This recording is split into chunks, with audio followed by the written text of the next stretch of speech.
Boker Tov, good morning. For those who are learning Daf Yomi, you may have gotten a little bit challenged by the sugya here on Daf Nun Zayin Omid Beis. So that's where we want to start. And in Mitzvah Shem, if you have a Gemara in Durham, it'll be a pleasure to go through the Gemara with you, and then we'll see the Otzer Hayunim here. So on Nun Zayin Omid Beis, if you count down from the top of the Amud, 6 lines down, you'll see Yishmael Ish Kfar Yoma. And the question was, he took a batzal that was growing, that had grown during Shvius. So it had Kedusha Shvius. That means you're not allowed to destroy it. You're not allowed to desecrate it. You have to allow anyone to take it. Maybe there's a mitzvah achila. And he took this batzal of Shvius that has Kedusha Shvius, Unitao bishminis, and he waited until the 8th year, and during the 8th year he planted it. And what happens is that if you plant a batzal or shum or the like in the ground, then it grows sprouts. And we're going to talk about Rabu Gidulav al Ikaro. Those are the key words here in the sugya. Rabu Gidulav al Ikro.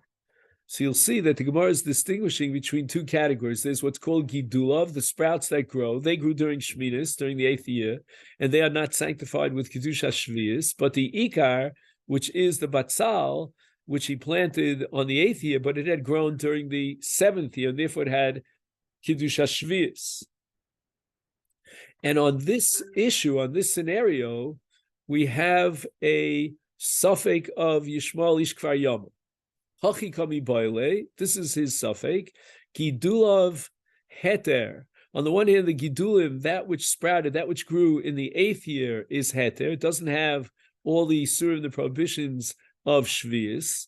And for example, there's something called zman abir in shvius, that after it's kol achayim and asada, when the animals can no longer eat from that particular min, then you have a mitzvah bir, which according to some Rishonim means you have to destroy it.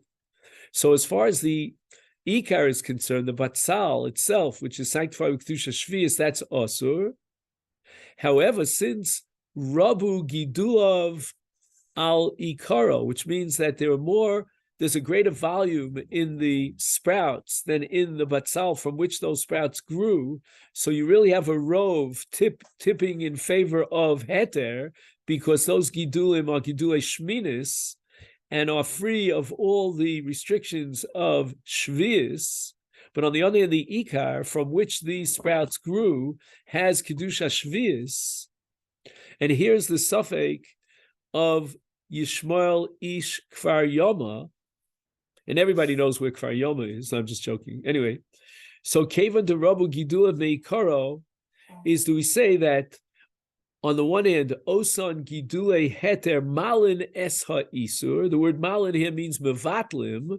So since we have a rove, that's called Rabu Gidulav, we have a greater volume in the Gidulim than we have in the Ikar. The Gidulim is Gidule Heter because it's Shminis. Therefore, it's Mevatel even the Ikar. Why? Because it's rove. And we have halacha that if you have a tarovis of Isur and Heter, then the rove heter is mevatel isur. Oh, what's the other side in Yishmael Ish Kfar Yoma's suffix? Lo. The Gemara just used the word lo. It doesn't explicate exactly why Yishmael has a hesitation here, and he suspends the principle in the second side of the suffix. He suspends the principle of bittul barov.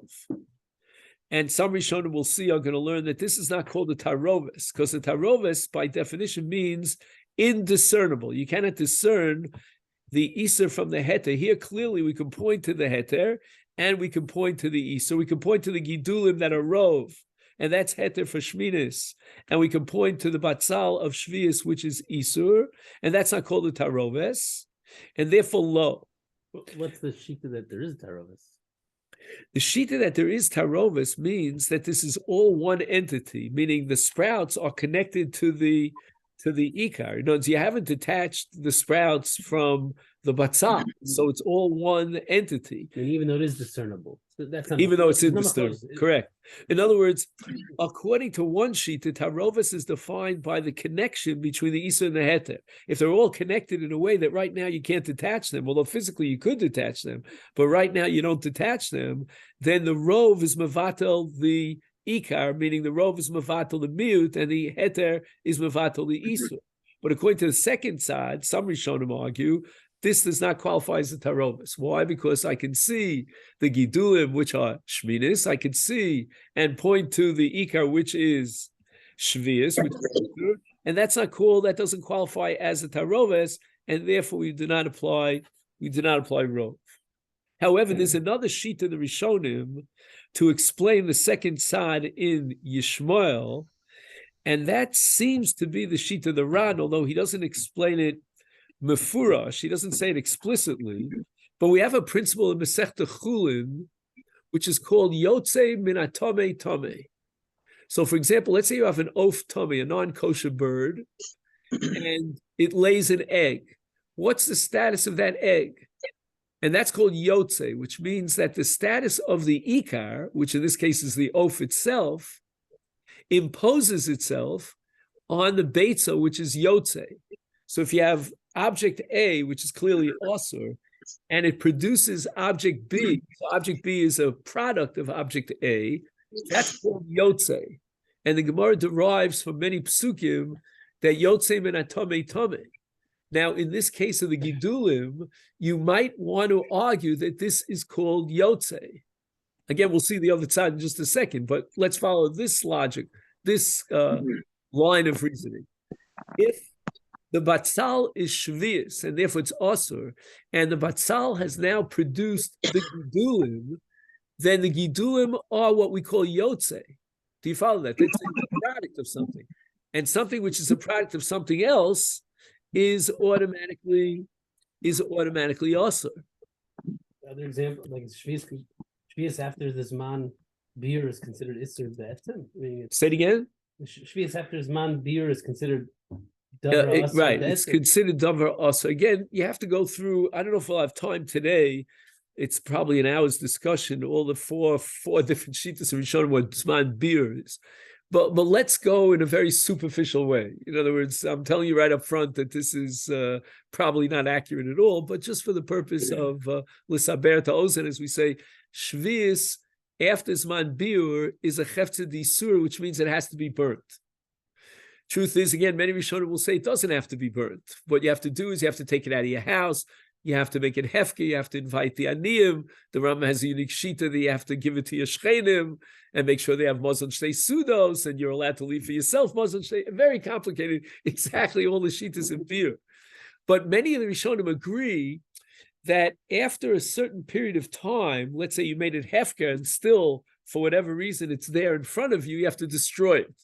Hence the word biur, like biur chametz, you have to destroy chametz. But again, I don't want to get off of the main topic for today, which is Gidulim. So let's just summarize what we have here. We have here, in the case of Gidulim, a tug of war between the Ikar, which in this case is Kadosh V'Kedusha Shvius, and the Gidulim, which in this case is Shminis. So the Gidulim are Rov, and they're called Heter, whereas the Ikar, which is the Batzal of Shvius that he planted, that is Isur. And now Yishmael vacillates back and forth. He has one side to say, well, you have Rov here. And the Rov of the Gidulim are going to change the status of the Batzal, which is the Ikar. Why? Because of Rov. And he sees that we can apply the principle of Rov here. In this side, Yishmael understands that the Gidulim and the Ikar are sort of like one entity. They're indivisible. Again, in a conceptual way. I'm not saying physically you can't split them and detach them. But from a conceptual perspective, they're viewed and defined as one entity. Now, in this one entity, you have to decide, is it Shvius or is it Shminis? So the first side in Yishmael says, well, if it's one entity, then let's see where the Rov is. Let's identify this connection, this one entity, based on the Rov. You know, if let's say you had 50 states in the Union in America, right? So let's say if you'd come to the conclusion that most of the states in the Union belong to the North and the minority belong to the Confederate States. Okay, we have someone here from Texas, so I have to watch what I say over here. But I don't know, I don't know. Anyway, so we would say that, we could define the nation of America based on its rove, if we see it all as one entity. So Rabbi Yishmael is saying you have this connection here between the Ikar, which is Shvius, and the Gidulim, which are Shminis, and you want to define what this one single entity is. You're not Freudian schizophrenic, so you have to find one entity, one identity. The answer is going to be Rove. The second side of Rabbi Yishmael could be understood in many, many different ways. We'll just suggest two possible ways of understanding why Rove would not operate here. One way is to say it's not really a Tarovis, because we could discern the difference between the Ikar and the Gidulim. They remain two separate entities in that sense. And another way of saying it is that perhaps the Gidulim are now what we call a Bria Chadosha. It's a brand new entity. It didn't exist before. It's Shminis. And as a brand new entity, it cannot have any impact on an old entity, meaning the Batzal, which clearly was Kadosh b'Kedusha Shvius because it was grown during Shvius. Now, what's unique about the sugya that we're about to learn is that it's going to give us sort of like an overview of all of Zeroim. We're going to be covering now not only Shvius, but we're going to talk about Truma, we're going to talk about Orlo, we're going to talk about Klaya Kerem, we're going to talk about Maestros. I mean, it's just unbelievable how, the Chazal say Talmud Bavli, not just because it's Babylonian, but because it's Bolul and Akol. This is a perfect example. So if you're learning in Daf Yomi, on the one hand, this is a very challenging daf because, you want to get a flavor of Nedarim, of Masechta Nedarim. What we're about to learn here has very, very little to do with Masechta Nedarim, if anything at all. I mean, 2 blot later, the Gemara tries to bring a raya one way or the other from the Mishnah Nedarim. But on the other hand, if you're learning the daf because you want to get a little taste and a little picture of all of Shas, this is like a wonderful example where you can get a picture of Zeraim from this particular sugya. So I want to just take a break here to wish a refuah shlema to a number of people here who are on Zoom, either they themselves or their children or their grandchildren or their great-grandchildren. Okay, so we have Yair. Thank you for accommodating. Thank you. And we have Jonathan here, and we have Tzvi. Everybody should have a refuah shlema. And if anyone tells you that COVID is not going around now, that's absolute sheker. Okay, in any event. I tested negative. Okay, I tested negative 3 times in the last week, but my wife says whatever. Anyway, so now we have this question of Yishmael Ish Kfar Yama. And he comes in front of Rabbi Ami. Rabbi Ami Lohavi Biyoda, he couldn't give an answer to this question. He didn't know whether the Rov, Gidulim of Heter, of Shminis, overpowers the miut of the Ikar, of the Batzal itself, the Ikar, which is Shvius, or the other way around, the status of the Gidulim is to be determined by the Ikar because of Yotze. As we said before, the Gidulim don't have an independent status or identity because they were produced by the Ikar, by the Batzal, which has the Surim of Kedusha Shvius. Lohavi Biyodei and Rabbi Ami couldn't answer this question. So what does this Yishmael do if he couldn't get an answer from Rabbi Ami? You try a different rabbi. Okay, also the Kami to Rabbi Yitzchak Nafcha. Okay, he was Napach and Pashatli, and Rabbi Yitzchak Nafcha had an answer to this question. His answer was based on a ruling of Rabbi Yanai. Rabbi Yanai spoke about a case of Truma. Now watch what happens. You have Yerakos, and Yerakos, at least on a Drabanan level, are chayev in Truma. He was mafresh Truma, and now he has a Batzal that is Truma. Okay, now he plants the Batzal. It produces sprouts, as we said before, Gidulim, and Rabu Gidulav al Ikaro. Comes along Rabbi Yana, he says, because there's a rove in the Gidulim, and keep in mind the Gidulim are not Truma, it's going to be Mavatel, the Batsal, the Ikar of Truma. So you see that in this tug of war between the Ikar and the Gidulim have the upper hand, and if they're rove, they have the ability, the capacity, if you will, to be Mavatel the Ikar. So imagine you take something that's Truma. Adam and I discussed yesterday whether he was allowed to do such a thing. Probably not. To take a batzal of Truma and plant it in the ground such that you undermine the Kedushas Truma, that can't be allowed. But he went ahead and he did it.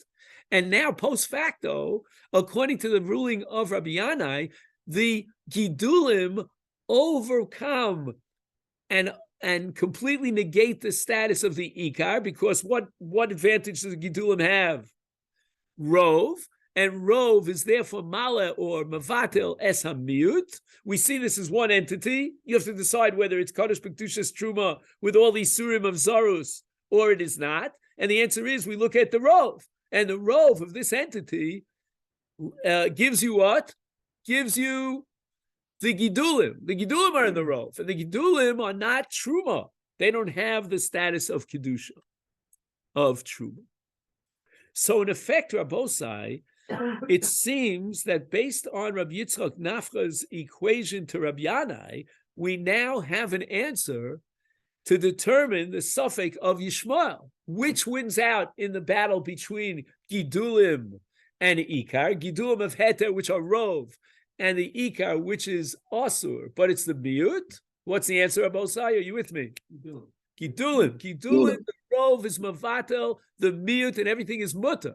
Now, keep in mind that in both cases, both scenarios, the scenario of Yishmael, where the Gidulim was Shminis, and therefore they were not subject to the Isurim and the restrictions of Shminis, and in the case of Rabbi Yanai, where the Gidulim were not Truma, in both cases, the thumb is going up in favor of Heter.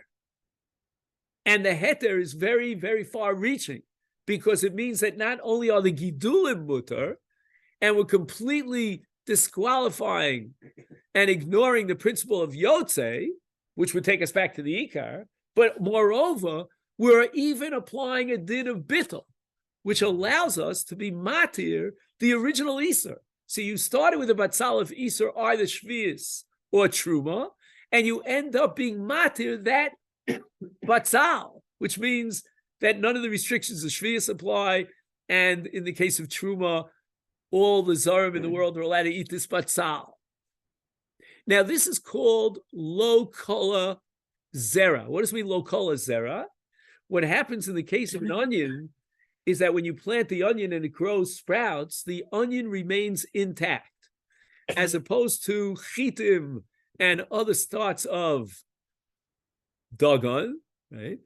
In all cases of dagon, it's called kala zera. That means when you plant a seed or a kernel of the grains, then it completely disintegrates into the ground and magically, again, I'm not a botanist, and magically grows whatever grows. It's going to turn out that this whole sugya, as we'll see inside of the Yotzer Yunim, only applies to a batzal and the like, which is called lo kola zera.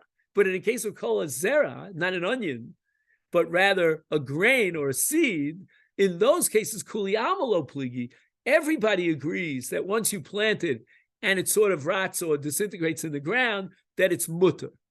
The question whether the batzal retains its status of Isur is only because batzal is called lo kola zera.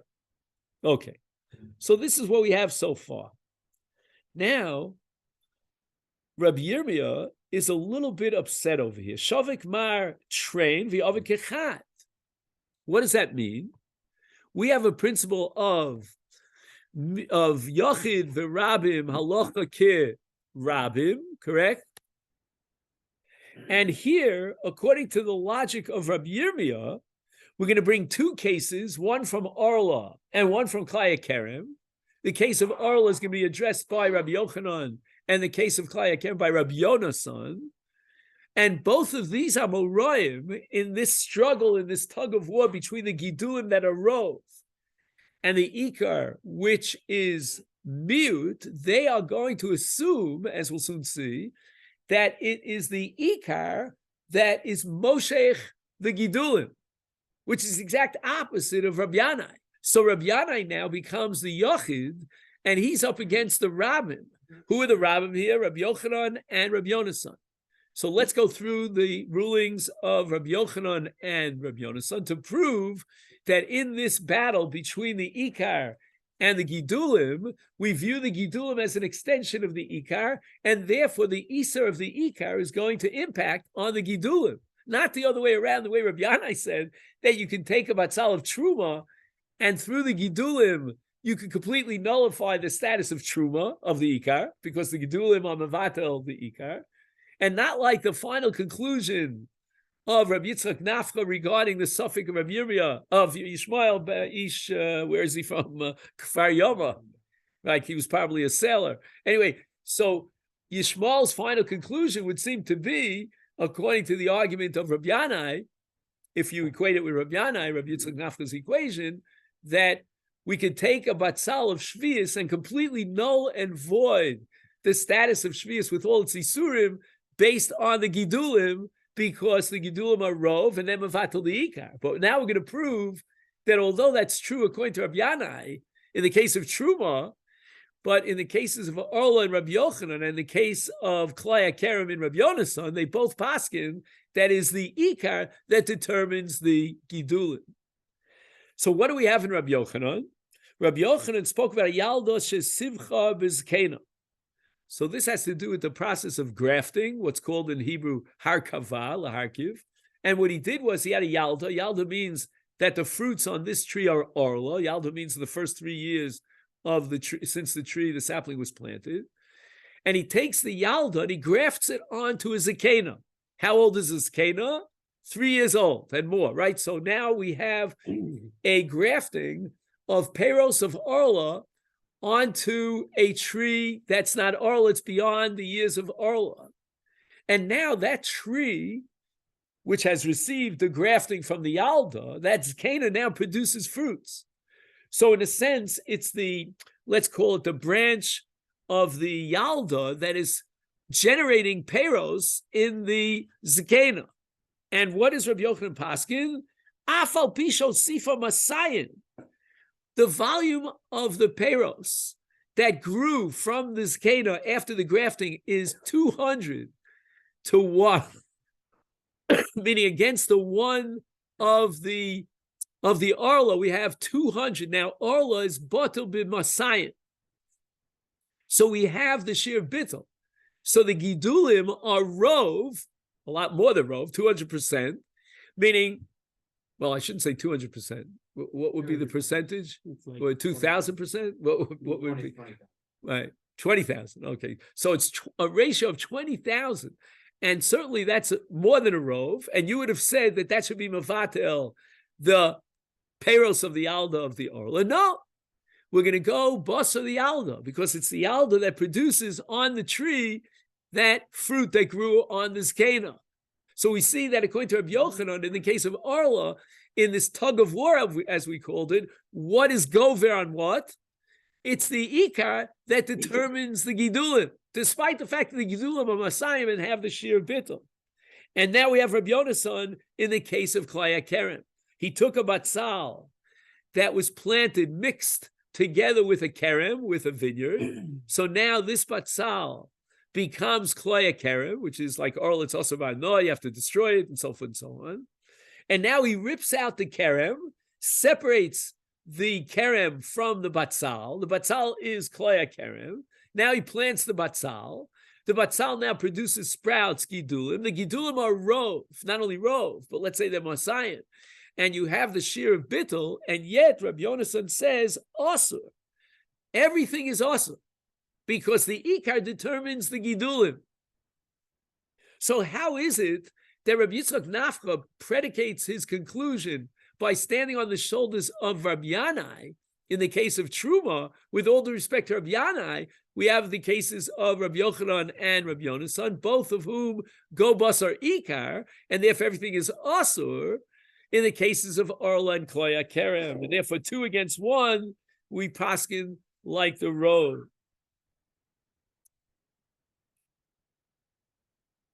But now the Gemara says that we have another statement of Rabbi Yochanan in the case of Maser. Now, what's the case of Maser? You have in the hands of the Levi Maser, and the Levi is now obligated in Trumas Maser. But he failed to do so at this point. Just 1 second. I thought we said that it was already mafresh. Oh, yeah. I'm sorry. Yeah, I'm sorry. Litra b'tzol shetikna. Okay, I'm sorry. I missed the word shetikna. Again, there's so many cases here you have to hold cuff, as we say. So what happened?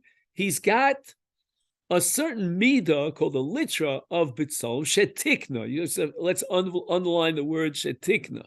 Tikna means he was mafresh everything that he had to be mafresh, and therefore it's no longer asur midin teva. Now he takes this litra of bitzolim, which again is low kol azara, and it produces, and he plants it, and it produces sprouts. Those sprouts are tevel because you haven't been mafresh truvas and maisros from those.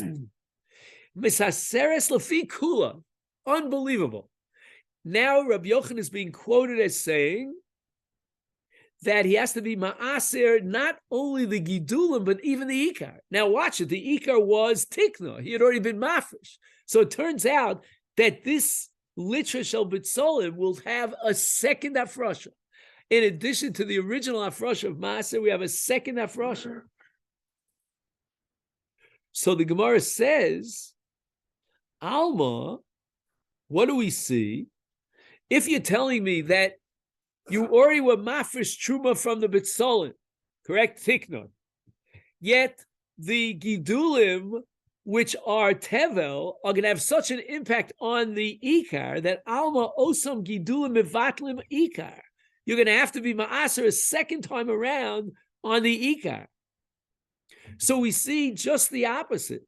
We tried to prove from Rabbi Yochanan, apparently the different traditions as to what Rabbi Yochanan held, but we tried to prove for the original Rabbi Yochanan in Orla and Rabbi Yonasan in Klaya Kerem that it's the Ikar that determines the Gidulim, and we had against them Rabbi Yanai in the case of Truma, that the Truma no longer has the din of Truma because the Gidulim are Rov and they're Mavatal the Ikar.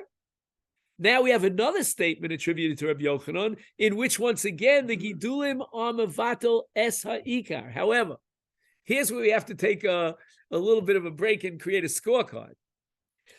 Until now, when we spoke about the Gidulim being Mavatal the Ikar, what was the status of Gidulim in terms of Heter and Isur? Heter, correct? You had Shminis, or you had Chulin, as opposed to, let's say, Truma. And therefore, your determination that the Gidulim are Mavatal the Ikar was a Kula. Now we have just the reverse. Because the Batzal, the Litra Shel Bitzolim that he planted were Heter. And now we're saying the Gidulim have a status of Tevel, and the Gidulim are being Mavatal the Ikar, but that's already L'chumra. Now you're going to say that the Gidulim of Isur are Mavatal, the Bitzolim of Heter. So the Gemara therefore says, Dilma L'chumra Shaini. Therefore, we should say that perhaps Rabbi Yochanan would, generally speaking, he would hold that according to the strict letter of the law, the Ikar will determine the Gidulim.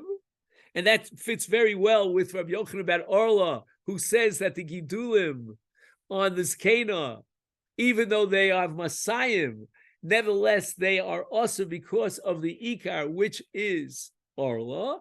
And here too, Rabbi Yochanan would have said the same thing, and everything would have been determined by the Ikar, if not for the fact that we have a Chumrah, and the Rishonim are going to go to town here why the Rabbanan made this Chumrah. Is it possible that we can make a comment? You have to think it out, but the distinction is not necessarily the Ikar and the Gidulim, it's the nature of the Isser itself. Meaning what? Meaning Truma Meiser may the Easter Truma Meiser may be different than the Easter of Orla. You want to take each Easter and define it onto its own. Right, and maybe that's why in one case the Gidulim had an effect on the Ikar, and in other cases it doesn't. Okay, so for that, we would have to see, as I told you, this is a very, very long sugya, but we'd have to see, just 1 second. Oh, on Nun Ches Amud Beis, if you want to just fast forward for a moment, again, the trouble with the sugya is you have to organize it in a way that everything sort of fits into a kind of a logical puzzle. But he says the following, Omer Rabbi Yitzchak. So let's see if we can find the place for a moment here on Nun Ches Amud Beis. If you want to, I think we'll count up from the bottom of the Amud. It's a small Amud anyway. 1, 2, 3, 4, 5, 6, 7 lines up from the top, from the bottom. 7 lines up from the bottom of Nun Ches Amud Beis. Omer Rabbi Yitzchak, shiny shvis.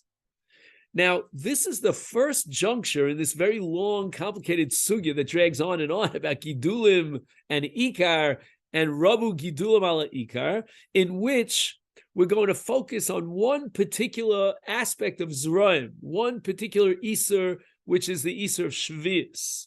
And we're going to set up a contrast in which it could be very well possible that the reason why in the case of, let's say, Yishmael, when we go back to the Batzal of Shvius that was planted in Shminis, the final conclusion might be that the Gidulim are mevatel the Ikar, which is Shvius. But that's a very specific, unique halacha to Shvius and will not apply beyond the purview of Shvius. What makes Shvius so unique? So this has to do with a pasuk that says V'shavsa ha'aretz, that the Isser of Shvius is a result of the fact that the land has to rest, and the Kedusha Shvius is a product of the Shvisas ha'aretz, and that's called in the Lashon Hashas Hol v'isura al yidei karka. So in other words, the land of Israel is endowed with Kedusha. That Kedusha is what generates the Kedusha of the Peiros that grow from that Karka. So the Kedushas Peiros and all these Isur Shvius are a result of Kedushas Karka. And if that generates the Isur, then in the flip side, B'teilasa nami al yedei Karka. Just like you are oser al yedei karka, the what generates the Isur Shvius is karka. So therefore, what could be mavatel the kedusha Shvius is likewise karka, which means that if you took the Isur Shvius and you planted it, which is exactly what happened, if you remember in the scenario of Yishmael, he took the matzal of Shvius and he planted it. Now what grows is going to be matir that which was Shvius. Why? Because we have a two-way street over here. We say that the karka generates an Isur, and now the karka could change that Isur into heter. Pele v'svara, the Gemara. And the Gemara is now setting up a contrast between Shvius and Orla and Klaya Kerem. In Orla and Klaya Kerem, there's another factor that generates the Isur. In the case of Orla, it's the Zman, meaning we have to wait a certain amount of time until the Peiros become Mutter Mishum Orla. During that limited amount of time of 3 years, that generates the Isur Orla. Or in the case of Klaya Kerem, it's the fact that he has a taroves, he has a mixture of 2 different minim. That is what generates the Isur. So the karka itself is not enough. You could have a karka that produces fruits after the 3rd year and then not also Mishum Orla. So you see that the karka doesn't generate the Isur Orla, it's the Chisorn Zman. And in the case of Klaya Kerem, you could have the same fruits that were generated by karka without a tarovas haminim, and yet the karka would not generate any Isur of Kilayim. The Isur Kilayim is a result of tarovas haminim, not a result of Kedushas karka, and therefore you cannot assume and flip it around and say that the karka now, when you grow these gidulim, is going to be mata the Ikar. because since the karka was not responsible to generate the Isur from the get-go, it cannot remove the Isur. So the Gemara wants to know about Maser, because if you recall, we said about Maser that if you started with a litra Maser, that was Tevel, and you planted it in the karka, and now you have both the Ikar, which is Tevel, and the Gidulim, and the Gidulim are ke'eser litra, which means that you have enough to be mevatalit, chayeves b'maser. Nevertheless, we're not going to apply the din of bittul. But you just told me that if the Isur is generated by the Gidulei Karka, then Gidulei Karka could be matir that Isur. And in the case of Maser, the Torah says it's got to be Degoncha. It's got to be that which grows from the Karka. So the Gemara answers, and this you'll have to see on Daf Nun Tes, as I said, it's a very long sugya. And it says, Amri, on the top of Nun Tes Amud Aleph, Maser Digun Hu de Kagarivle. Now, this is a very strange kind of Gemara. I mean, we know that it's the karka that generates the din of Maser, but he's saying no. You can generate and produce the grains from the ground, and yet there's no Maser. When does Maser emerge?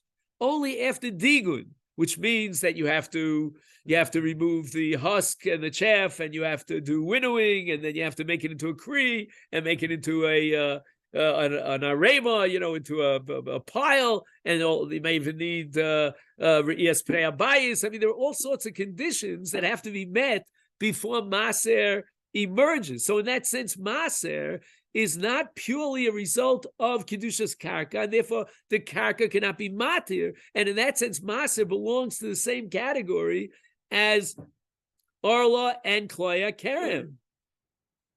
And by the way, it's only at this point on Daf Nun Tes that the Gemara comes back to the Mishnah on Nun Zayin and Aleph of Nidarim.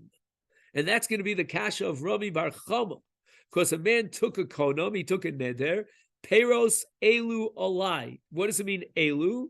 He points to certain peros that are sitting on his table, and he says that these peros should be a konem on me, a nisa neder, and that's like hegdesh. What's unique about hegdesh? You have, let's say, a whole basket of fruits, which are chulin, and you point to some peros, or a basket of peros, and you designate it as hegdesh.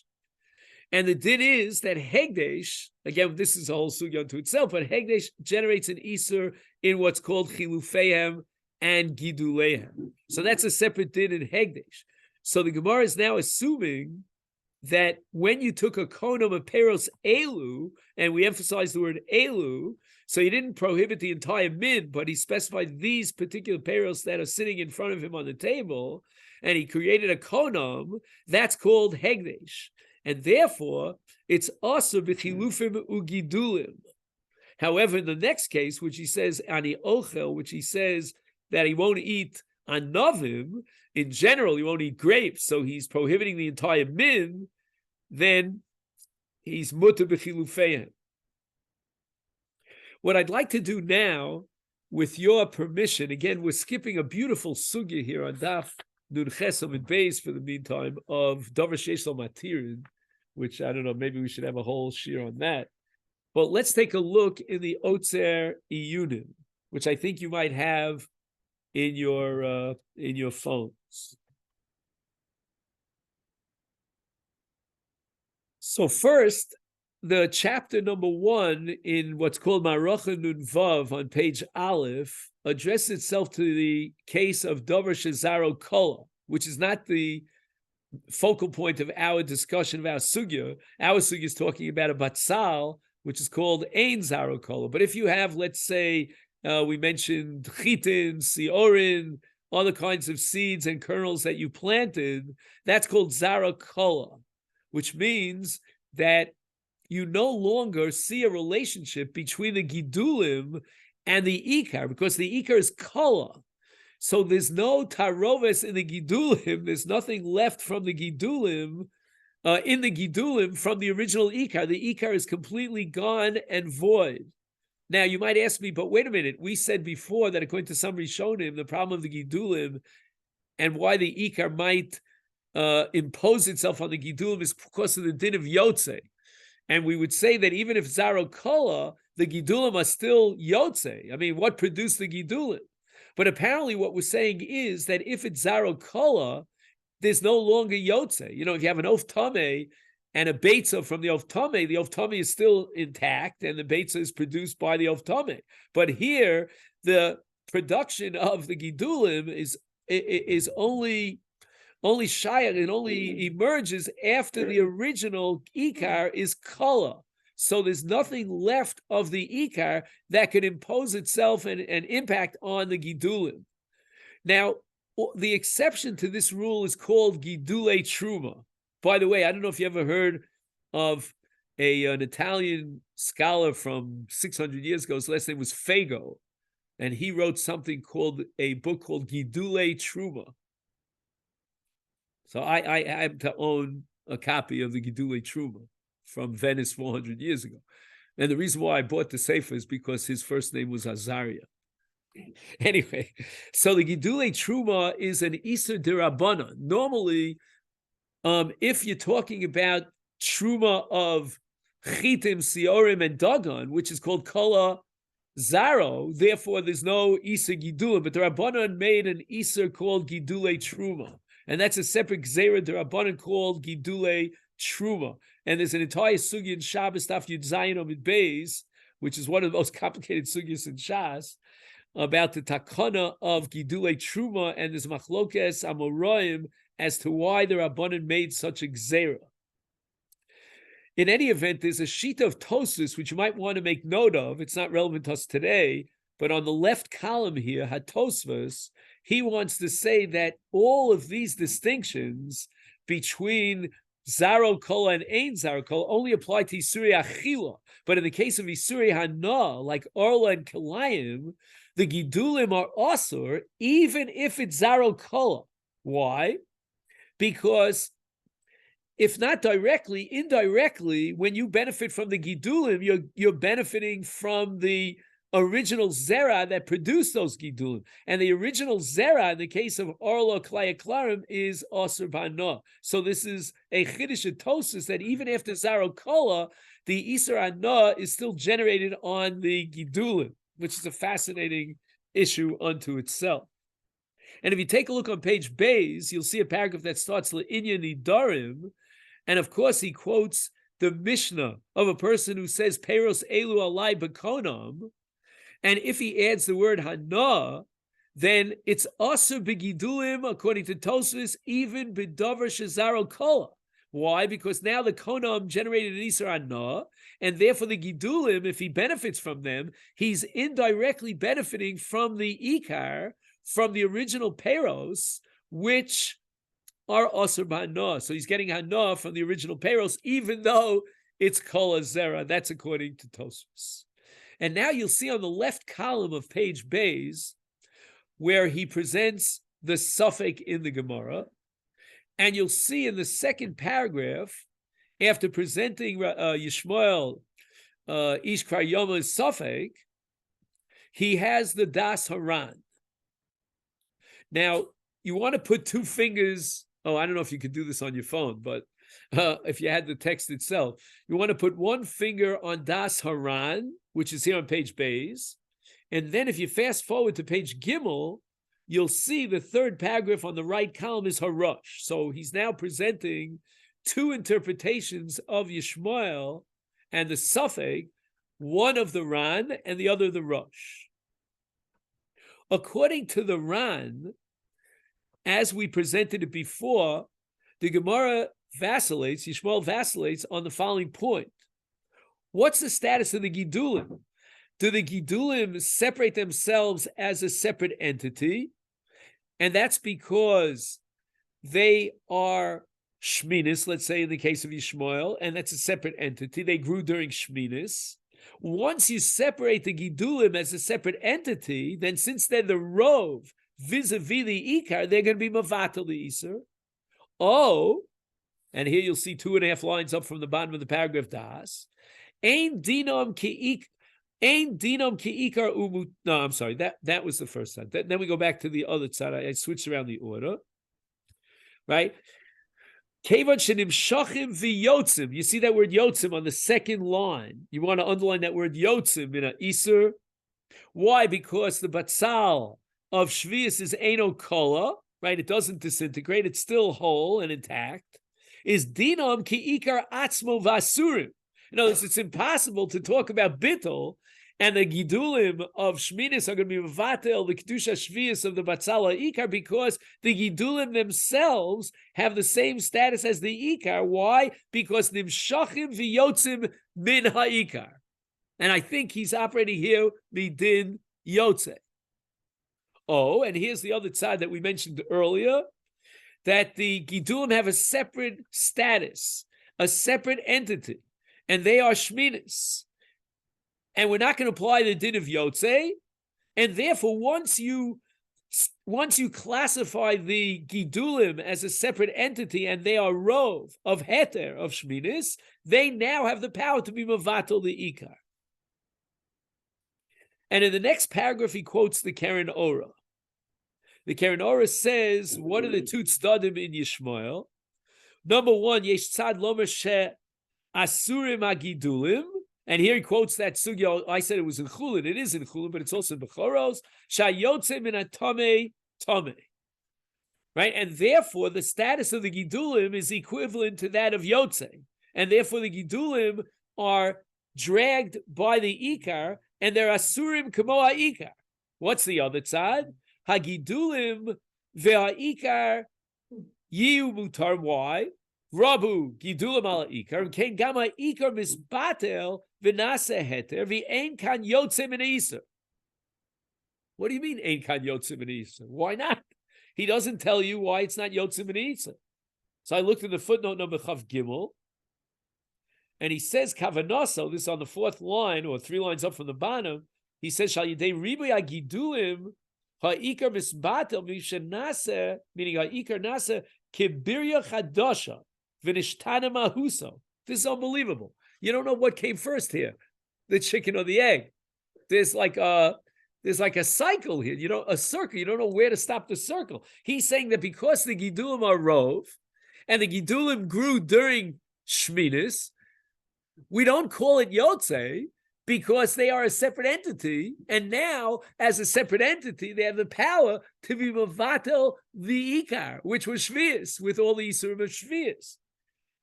And he says the reason for this is because the ikar is now seen as a birya chadasha. I think, again, I can't speak on behalf of the Keren Ora, but I think what he has in mind is that even though the gidulim are physically attached and they grow from the ikar, nevertheless, we view the two, the ikar and the gidulim, as separate entities.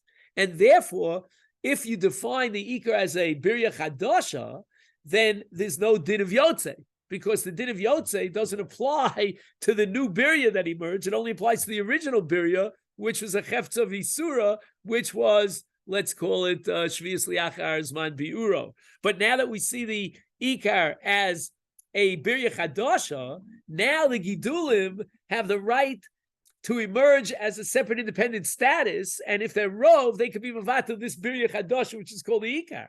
But what he doesn't explain here is, why do we have the right to call and classify the ikar, meaning the batzal shel shvius, as a birya chadasha? He doesn't answer that question. In any event, let's take a look at the Rosh, which is on page Gimel. You have page Gimel? And also, it's a little contradictory if you're saying if it's a separate entity, and then it could be matter back to Birya Chadash. I mean, you're really saying it's one entity. You mean going this Right. way, you'd say Excellent. it's Excellent. separate, Ellie's making a when you great go point back, here. then you think it's one Because if we're applying bittul and we see them as one entity, and we're trying to define and identify that one single entity, but now you're telling me that the ikar is a birya chadasha, which seems to imply that it separates itself from the gidulim, and now you're going to turn around and say, well, the gidulim are mavatel, that new entity called the ikar, but now you're seeing it as two separate entities. Oh, that's common with common. If it's a new entity, then how could it bring over the close isser to the new entity?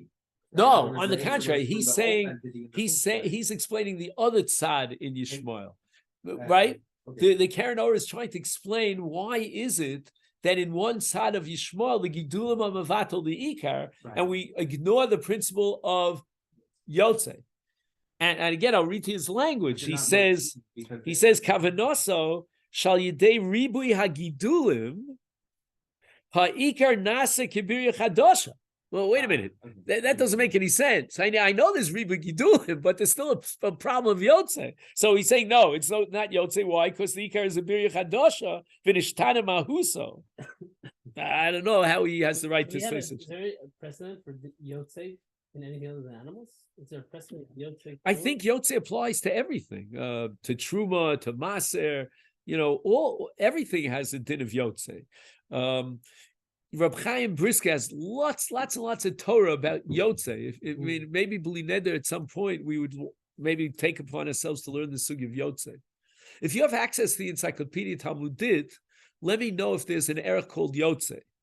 In any event, let's fast forward now to the Rosh.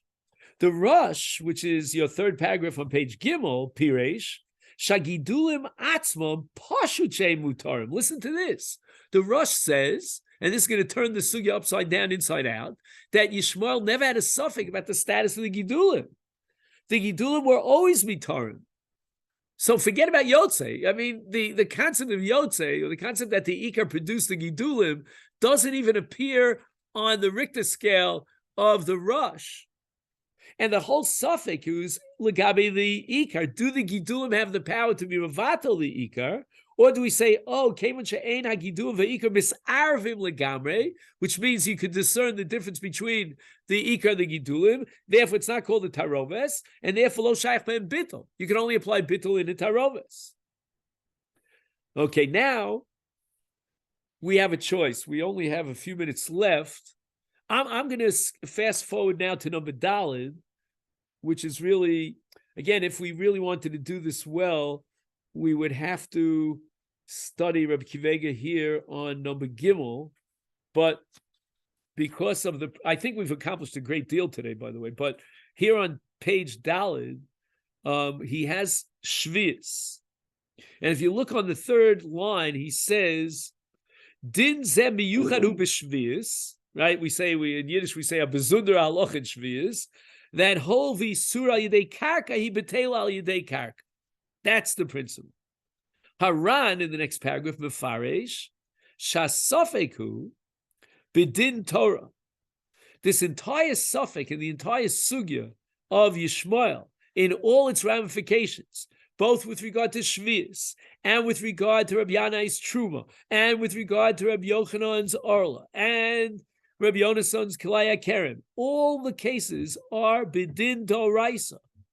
Im Gidulim nimshach machar ikar olo, so that everything is on a doraisa level, and therefore, pirish betiritz haGemara, when the Gemara says that Shvius is different, because what generates the Isur and Shvius, it's the karka, and therefore the karka could be matir the Isur Shvius. He says yesh chiluk midoraisa, this distinction between whether the Isur is generated by the karka or not, like in the case of Orla, we said it was Zman, Chisar and Zman. In the case of Klaya Kerem, it was Tarobas Hamdinim. In the case of Maser, it was Digun. All these distinctions are Doraisa. And Shvius on a Doraisa level is unique because Neseres al Yidei Yanika min karka. Kemo dichsiv v'shav sa'aretz. Lachein holchim b'hem. Interesting. Let's underline those words. We have halach in Shvius. It's mamish. This halach is like so contemporary. It's like talking to us now. My wife and I went the other day to buy kishuim, and she said to me, "Wait a minute, these kishuim look different than the ones that we've been buying for the last, year or so. Like they were really healthy, big, fat, juicy kishuim. They looked Israeli. It didn't look like it was like, it came out of the freezer in Italy or something like that. So it must be, and we were in Beitar. If you know about Beitar Elite, everything is free of Kedusha Shvius. They don't rely on Heter Mechira. So apparently that the again, I'm not paskening, but apparently these kishuim were Totzeret Eretz Yisrael, but they were Totzeret Shminis. And he's saying that Holchem b'Yerakos Achalakita, why is it that for fruits, we're going to have a problem for the next who knows how many months? Again, for those who, right? And for wines, I don't know, it's going to take years until we get out of the problem of Shvius. And yet in Yerokos, I'm telling you that Yerokos that you're buying in the shuk today might just be Shminis. And the answer is because Hazlinin Basal Lakita. In Yerokos, as opposed to all the other parts of Zerayim, which either go Basar Shlish or Basar, let's say, Chanata in the case of Ilanos. Here it goes Basal Lakita, Hainu, Sha'afim Gidlu Ruba B'Shana Shishis, Kevich Nishalu Bekarka. Wow, it's an amazing thing. When did you pluck these kishuim? At the beginning of Shvius. When did they grow? They grew during Shishis. But it doesn't matter. It has Kedusha Shvius. It dips into the karka. Meaning as soon as the karka generates before Lakita an element of Shvius, then with that Lakita you have karkos rasa v'chein lehepa. And now we're going to turn it upside down. Kishigadlu b'shvius, that's the Yishmael's case. And then nilketu b'shminis. Okay, this is not a case of where he took the batzal and he replanted it, but rather it grew into shminis. Then hutru al yedei chibur lekarka. The fact that now I make a lakita and I harvest these yerokos in shminis from the karka, then the karka from the moment of lakita generates the status of that yerek, which means it's shminis and it doesn't have kedusha shvius. Now, if you fast forward a little in the same paragraph, he says, Lachein afim ikra b'shvius, even though, let's say you were oker, you uprooted a yerek like a batzal during shvius, chazav v'natah b'shvius, and he plants them in shvius, yesh bahem bitol al yedei karka. It's through the karka that the ikar is going to be batel. That's as far as shvius is concerned, and that's a doraisa law. Okay, he also mentioned Maser here. Shalo hayanika min akarkos rasam ela bi orla. Oh, take a look at that. Chizaron hazman hu sibas ha'isur b'kalayim hatarova shalam ben aminim hu sibas ha'isur lachein eno b'telim al yidei karka. It occurred to my mind that this possibly could shed a light on challah. Why? Because if you recall the dinim of challah, you need what's called gilgul isa. So the status of challah doesn't emerge until after gilgul isa. In all these cases, you have like something that occurs, and it's not the passage of time. In the case of shvius, the fact that it's in the ground and you're passive, that's going to determine the status whether it's shvius or shminis. In the case of Arla, I don't know, maybe that's not so. It's not clear in the case of Arla. In the case of Kalayim, it's more clear because he planted them Kalayim. Or in the case of Gilgal Esau, he has to knead the dough, knead with a K, right? Ubir Achronim, he quotes the Karen Ora, the Chazon Ish, and the Kilos Yaakov. Shalafi Pirush Zeh, Ein Zeh Din Bittel Kidin Bittel B'Taroves. So even though we're saying that the Shminis, the Batzal of Shminis, and all the Gidulim of Shminis are mutter, and now we're going to say that even though this Batzal had Kiddush HaShvius when he planted it, nevertheless, there's Bittel. What kind of din of Bittel is there? Where's Bittel here? He says it's not Bittel. According to the Gemara's Maskana, it's all based on whether there's Yanikim and Akarka. The Matir here is not Dine Bittel. And it's not called the Tarovis, as we said before in the Rush, that they're two separate entities. But rather, we have halach of what? Of Yanikim and Akarka, that if the Gidulim now have Yanikim and Akarka, so therefore, Azlin and Basal Lakita, and therefore the Yanika of the 8th year is going to be matir even the batzal of the 7th year. That's not midin bittel. And this leads us to the kasha of the Kilos Yaakov. But now I think we're gonna have to stop. So I'm just gonna make a note for myself. This is Shirei Bayit. There's a beautiful piece here from the Stipler from the Kilos Yaakov on the bottom of page Dalid. in the paragraph Hiksha. Okay, then. So I wish everyone a refuah shlema, and I hope to see you face to face. I mean, I'm not a big Zoom guy. Yeah, know- thank you for being accommodating. It's much better to be in person. Okay, Yes. then. All right. So refuah shlema to everyone. Thank you. Okay. Thank you so much, Kotu. All right. Thanks, Rabbi Berzon. Have a great day. Yeah. Yeah. Guys, Thank you. I'll have come a great back. day. Good. Good to see you guys.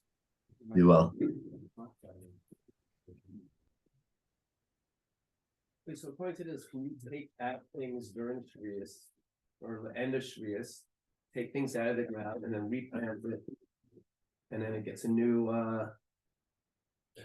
On that side, no, without the Gidulim. You just put the basal in the ground and then take it out just for the basal. Forget the Gidulim. does it grow? Maybe if it grows, So I'm saying how long does if it grows during Shminis, Right. maybe that itself is enough Right. to change its status. If you have a nikum and a karka, according to this explanation in the Achron.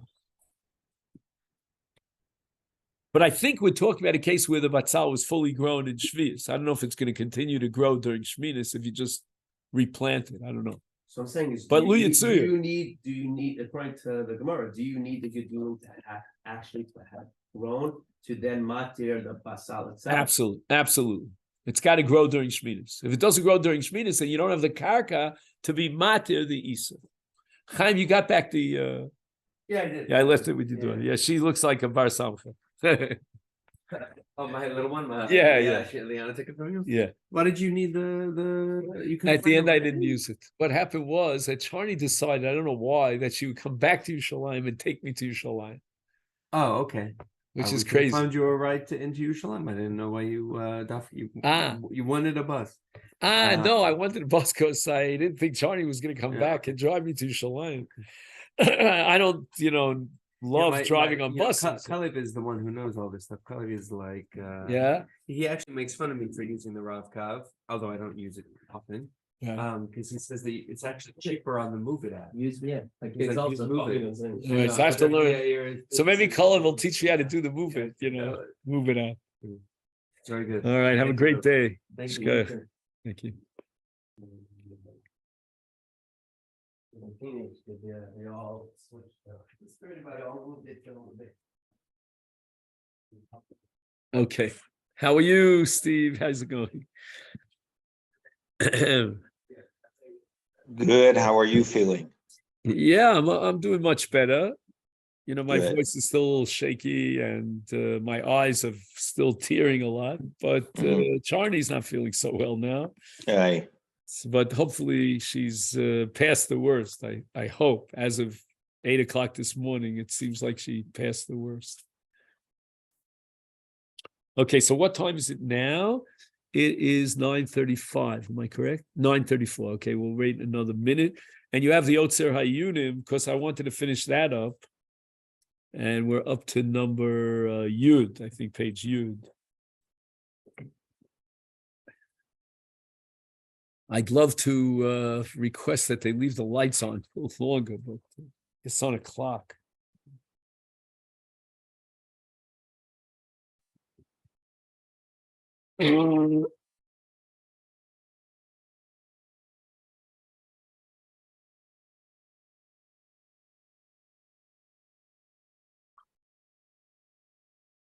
Yeah, I think John doesn't come on Tuesdays. He has, I think, physical therapy or something.